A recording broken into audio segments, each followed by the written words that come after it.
Hi, I'm Mark Tyrrell, and in this video I'm going to give you some perhaps shocking new ways of thinking about low self-esteem. I'm going to bust a few self-esteem myths, and I'm going to give you a sense of how you can begin to really help people with cripplingly low self-esteem. Now, I've had quite a bit of experience with treating self-esteem over the years as author of the book A Helping Hand, How to Lift Self-Esteem in Others, as well as the self-help program 10 Steps to Solid Self-Esteem. And I spent 3 years training thousands of health professionals in the UK in practical ways to help lift self-esteem in vulnerable people. And I've also been a therapist for about 20 years now, where I've treated hundreds of people with low self-esteem. So as you can probably tell, self-esteem is an issue I'm very passionate about. So let's look at the first myth I come across quite a bit. Now, you want to help people you care about or people you work with, and that's human. People with low self-esteem don't seem to love themselves very much. So a very popular idea that has been out there in the culture for a long time now is that we need to shower people with love until they get it and start to love themselves more. But as we'll see, that idea doesn't really hold water. Now, here's a quick story from my own life that shows why. Back when I was working with severely disturbed patients in what was known as a locked psychiatric ward, I recall a deeply troubled psychotic woman being told by a well-meaning male nurse that all she needed to do to get better was to send more love to herself. And I recall that she looked at this guy like he was crazy and said, but how am I supposed to do that? And if we think about it, this well-meaning guy was operating under a pile of assumptions he'd picked up from the self-esteem ideology in our culture. Firstly, he was assuming that her psychosis was even caused by lack of self-love. Secondly, that it would be or could be cured by her loving herself more. And thirdly, that the way to greater self-esteem is just to try to convince yourself you love yourself even if you don't believe it. Okay, so here's the deal. Healthy self-esteem is vital for people to live healthy and productive lives, but there are so many misconceptions as to how to effectively treat poor self-esteem. The problem with misinformation when it comes to self-esteem is, firstly, people who could be helped aren't helped, and secondly, getting it wrong when trying to help someone else's self-esteem can leave them feeling worse, feeling alienated rather than better. But what do we even mean by low self-esteem? And here's one way to think about it, which is a bit unusual.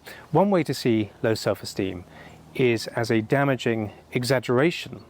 Okay, so low self-esteem has people exaggerating their own shortcomings and having an exaggerated underappreciation of what's good or promising within themselves. So a lack of objectivity about oneself. Low self-esteem makes a person downplay or disregard their positive attributes. Now, you might be thinking, doesn't everyone see themselves or see things within themselves they don't like about themselves, except for narcissists? And yeah, we all do. But people with healthy levels of self-esteem look at these flaws a lot more calmly and objectively. Low self-esteem is caused by strong and negative emotion. It's never just about thoughts. It's not a thinking disorder so much as an emotional disorder. It's about feelings. This exaggerated and skewed perception is a horrible way to see yourself because it feels so awful. And you can spot low self-esteem by the way a person suffering from it will act. They'll often avoid what could be healthy relationships or job opportunities or even positive health choices. People with low self-esteem tend to feel hopeless, inadequate, shameful, and that they're, damaged goods in some way, that they're not as good as other people. So you're probably wondering, where does low self-esteem come from in the first place? And while, like a lot of other emotional problems, low self-esteem is often caused by early emotional conditioning. So according to studies, people are more likely to suffer low self-esteem if they're female, although certainly there are plenty of men with low self-esteem out there. Other risk factors for developing low self-esteem include having a history of being treated like an object, perhaps having been beaten as a child or never praised, only criticized or severely bullied. And low self-esteem is often a side effect of having been traumatized in some way. So research found that adults who were sexually abused as children are 4 times more likely to exhibit and experience low self-esteem. When you've been treated that badly, that it's easy to, or too easy, to never develop a basic and adequate sense of self-entitlement or self-assertion in the world. It's too easy to feel oneself to be little more than an object to be used or bullied or excessively undervalued and criticised, always left behind and not deserving of even the most basic fulfilment of emotional or physical needs. So surely the antidote to this kind of conditioning is to shower the sufferer with love, and that sounds right. To affirm them at every given opportunity until self-love gets into them, to affirm them and even good-naturedly bully them into self-love. Well, let's just hold on a second. When you help someone with low self-esteem, it's important to consider what you don't want to do, because we want to help, not hinder them. Some of what I'm about to say are really kind of inconvenient truths because they conflict with the self-esteem industries and popular ideas as to how low self-esteem is meant to be lifted to healthy levels. And many people don't like to change their ideas once they've got them. They're quite territorial. So you've heard the cliches, ideas like to love someone else, you have to love yourself first. You hear people repeating this all over the place, and I bet you've read that or heard people saying it, or even said that yourself at some point. And it does sound right, partly because everyone else says it. But just telling someone they have to learn to love themselves without giving them the tools to do it is like telling someone stuck on a desert island, all they need to do is escape the island, but then just leaving them there. Back when I was researching self-esteem, I was amazed to discover that in 1986, the California State Legislature decreed that self-esteem become a political and educational priority in education. So the California State Task Force was formed to promote self-esteem, and that was created in October of 1986. So pretty soon self-esteem chapters, as they were known, spread across America. And the main focus of education was no longer education in the US, but rather schools became a prime vehicle for promoting the idea that all of society's ills, from drug addiction to child abuse, could be cured by collectively raising the self-esteem of perpetrators. But as we already know, one simplistic idea shouldn't be applied to the whole of life. Because actually there is no evidence that drug addiction, being a criminal or being a bully or abuser, is caused by low self-esteem in the perpetrator. I said this once at a seminar, and afterwards a woman came up to me and thanked me for saying it, because she said that she'd been bullied at work and had been made to try to feel sorry for the bully, because it was assumed the bully was only bullying because they had low self-esteem themselves. But all the evidence shows that people with an overblown sense of entitlement tend to have too high self-esteem, and they certainly don't tend to have disguised or hidden low self-esteem, which is causing them to behave badly in that way. Those with genuinely low self-esteem tend to treat themselves badly, not other people.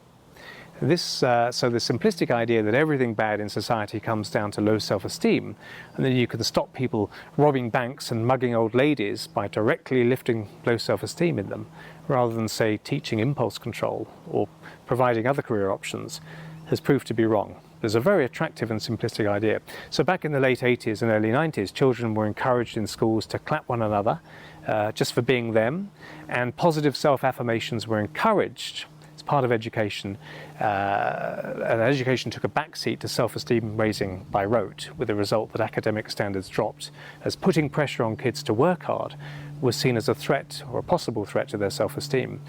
This experiment, which was based on assumptions but not research, spread to England in the 1990s and still plays a role in education. So competition was seen as bad because it might damage self-esteem, but the only trouble was that this vast social experiment wasn't effective. Rates of depression and childhood suicide have risen since the 80s. So these kinds of heroic, well-intentioned and artificial ways of forcing self-esteem onto kids just hasn't had the result people assumed they would have. So why not? Why doesn't repeatedly telling someone with low self-esteem that they're wonderful or lovable seem to do much for them? Now, some recent research found that positive affirmations can improve mood, but only of people who already feel good about themselves to start with. So if you have healthy levels of self-esteem in the beginning, then telling yourself how wonderful you are is fine and can perhaps make you feel a bit better. But this is important.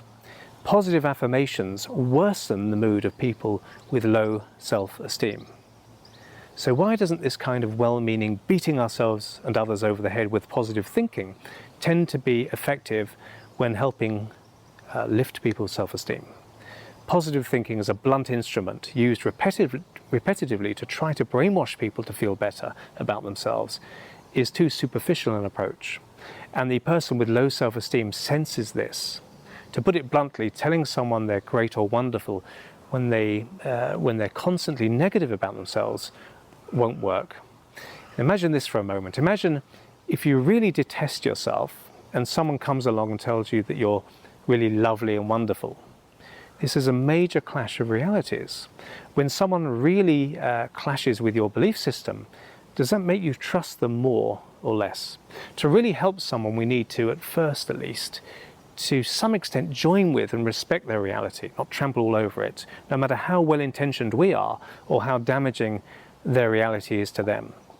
The truth is, people with low self-esteem can be upset by disconfirming feedback. Healthy self-esteem needs to emerge subtly, not as a sudden result of someone yelling at you how fantastic you are. And in fact, paradoxically, being too nice to someone with very low self-esteem can drive them away. People need to develop better self-esteem gradually through proof in the real world. The way you communicate can help lift someone's self-esteem, but like dismantling a bomb, it needs to be done sensitively and subtly and skillfully.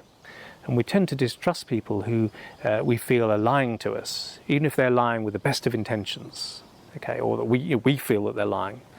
Being too effusively positive about someone who believes with every fibre of their being that they're worthless sends the message that you don't understand them at all. You might have noticed this really common pattern with people who feel inadequate. They'll often either avoid intimate relationships in their life altogether, feeling that no one would possibly want them, or they'll go out with abusive people who treat them really badly. Now, why would they do that? Well, if you feel that you're worthless and go out with someone who also treats you as if you're worthless, then both of you are singing from the same hymn sheet, in a sense. You feel that this person at least understands you. If you have genuinely low self-esteem, you'll feel closer to someone like that than to someone who tries to shower you with positive approval. It sounds irrational, of course, but we're not talking about the rational mind here. We're talking about emotions. Now, I'm not for 1 second saying we should be mean to people with low self-esteem to build rapport with them. What I am saying is that there are more subtle ways of helping people with low self-esteem come to value themselves. So it's important to bear in mind when treating people with low self-esteem, okay? Because self-esteem is a belief system, and unlike some forms of knowledge, belief systems require strong levels of emotion to maintain them. But perhaps because a tiny part of the person deep down knows that their belief system might not be true. Healthy self-esteem is really a byproduct of other things such as getting emotional needs met, learning skills, and overcoming anxieties and limiting thoughts. So just to summarize, if someone genuinely treats themselves badly and has an exaggerated low opinion of themselves, then someone coming along and showering them with praise and crass affirmations to love themselves more, telling them how wonderful they are, is going to have them feeling totally misunderstood and isolated. People like to have their reality recognized, even if their reality is damaging them. I know that ditching the positive thinking affirmations and not seeing low self-esteem as a cause of practically all human behavior can sound like sacrilege for the more orthodox members of the self-esteem industry. But I want you at least to think about what I've said here. My ebook, A Helping Hand, How to Lift Self-Esteem in Others, contains 23 techniques and strategies for helping clients with low self-esteem.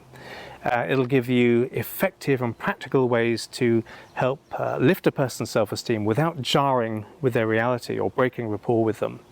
I include actual sentences you can use, altered to fit the individual client, of course. And you'll get the Trojan horse technique, a way to smuggle in a compliment about a client without turning them off with crass positivity. And of course, you can use the ebook with friends and children as well. You'll discover why you should criticize yourself sometimes, when you should do it, and how to do it constructively. And you can teach this to clients as well. Another of my favorites is number 9, opinion power, which is an unarguable way to say something good about someone with self-esteem issues that they just can't disagree with and that they won't forget. And finally, in the book, I show you how to help your client begin to change their feelings and thoughts so that healthy self-esteem has a chance to grow and really flourish in the person's life. Plus, there's a bonus section on how to lift self-esteem in kids, which I think is so important, but so often done badly. So right now, underneath this video, you can get A Helping Hands ebook for only $5 US. That's 80% off the usual price of $25. I'm giving you as a subscriber such a huge discount because I hope you'll train with us online sometime in the future. And I want to give you the chance to try out some of our materials without having to make a big commitment. I think you'll find this book really helpful in your therapy work or your family life. And in my career, I've found that self-esteem is a very common issue in my clients. It may not be the presenting issue, but it can often be the cause of or a side effect of the problem that they're trying to address. So we need more therapy practitioners in the community that really understand what low self-esteem is and how to build it up properly. People suffering need to be able to turn to someone who can really help them. And there really is nothing so wonderful as helping another person grow and overcome limitations and begin to treat themselves with encouragement and regard and consideration and decency and respect and yes, love that they need. And to quote the great poet Rumi, "You were born with wings, why prefer to crawl through life?" To download the ebook now, click the button below the video and you'll be taken to our secure payment page. And thanks for watching.